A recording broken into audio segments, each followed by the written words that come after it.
Welcome to the AI Applied podcast. I'm your host, Jaden Schaefer. Each week, I cover breaking AI news, tools, and interview experts giving you actionable tips on applying AI into your career, job, workflows, and life. Make sure that you go to aibox.ai, link in the show notes, to join the waitlist for our new AI platform. We're going to be launching an incredible platform that allows you to build anything you want with workflows in AI. So you're able to chain together ChatGPT and image generators and audio generators to make really powerful apps for your organization, or you can host them on our marketplace and actually generate royalties from them. So make sure to go to aibox.ai and join the waitlist. In addition, if you like the podcast, if you could do me a massive favor and please leave us a review on Apple or Spotify or wherever you listen to your podcast. This helps me be able to get better guests on here as they check the reviews to see how you guys are liking it. So if you could please do that, I would really appreciate it. ChatGPT is incredibly powerful when it comes to writing content. It's super fast. And in fact, if you upgrade to their premium version, I've heard people say it's up to 60% faster. So this thing is incredibly powerful, but it does have a big flaw that a lot of people talk about, and that is accuracy. So ChatGPT is notoriously bad at writing fake facts. And the way that this typically works is that someone will go to it and say, ChatGPT, write me a story, or it'll say like, here's my theory on my paper I'm writing. Write me about why this theory is correct and give me 5 stories to back it up, or tell me a story about this person and this situation that backs that up. And ChatGPT will just, it's doing what you told it to do. So we'll just go for it, even if that is completely fake. The news or the information that you're giving to it is completely fake. And so the way that ChatGPT works is essentially it is guessing, it's writing what you tell it to write first off, but it's guessing what the next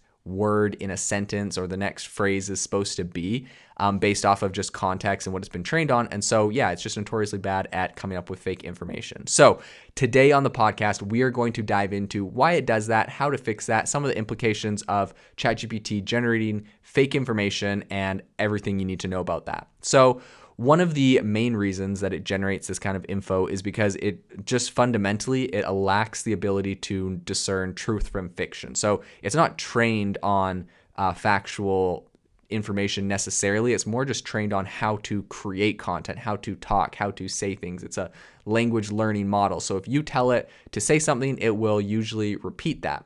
Another reason is because it's designed to prioritizing generating responses that are likely to be engaging to the user. So this means that it might sometimes sacrifice accuracy in favor of producing the results that are more interesting or attention grabbing, or honestly more likely for the user to like them. So if the user asks for something, it's going to give them that. Finally, ChatGPT is going to generate some fake responses because it has not been programmed to recognize certain types of misinformation.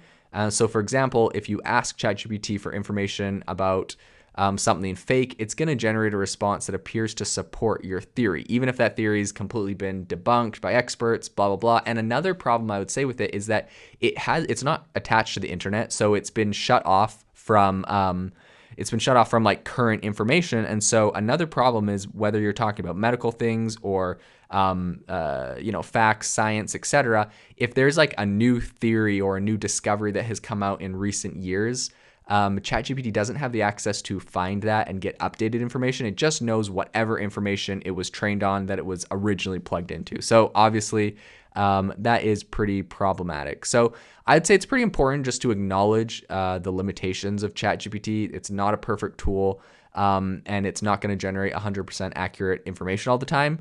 So instead of relying on ChatGPT to provide you with 100% accurate information, I would say use it to kind of give you an outline and make sure that you are fact checking the responses that it generates. I've done this with different papers, different essays, different long form blogs, and those types of pieces of content. And it's done a really good job of writing me stories that go along with my theory or thesis. But it wasn't very good at coming up with very factual pieces of information, specifically when it comes to numbers, dates, and locations. I found it wasn't super good at that. This obviously is not a supplement for critical thinking. So I would say when it creates content, make sure you read it, make sure you fact check it. It can give you really good ideas and direction overall.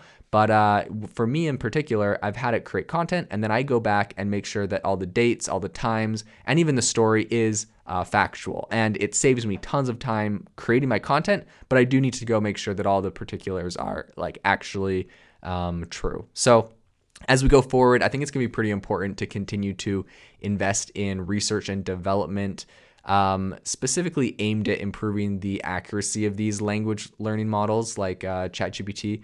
I think this is going to involve, first off, developing new techniques for training and evaluating the models, as well as probably building new tools and systems to really integrate fact-checking and source verification. And we're seeing tools like Google Bard and Microsoft Bing trying to integrate more of those sourcing kind of tools. So like showing you where they got the information from. So at the same time, I think it's going to be pretty important to recognize that the development of more accurate language models is only one piece of the puzzle when it comes to building a more reliable and trustworthy information ecosystem.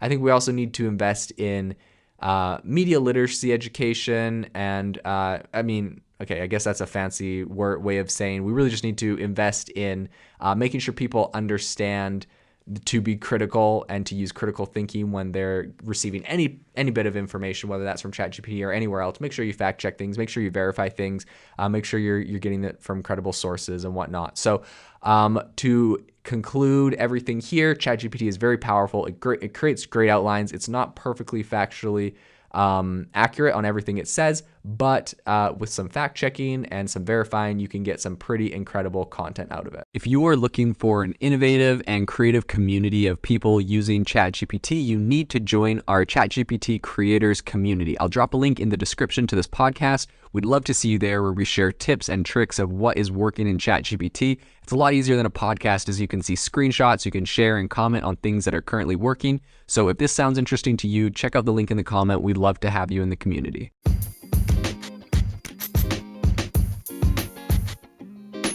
Thank you for tuning in to the AI Applied podcast. Make sure to rate this wherever you listen to your podcasts, and have a fantastic rest of your day.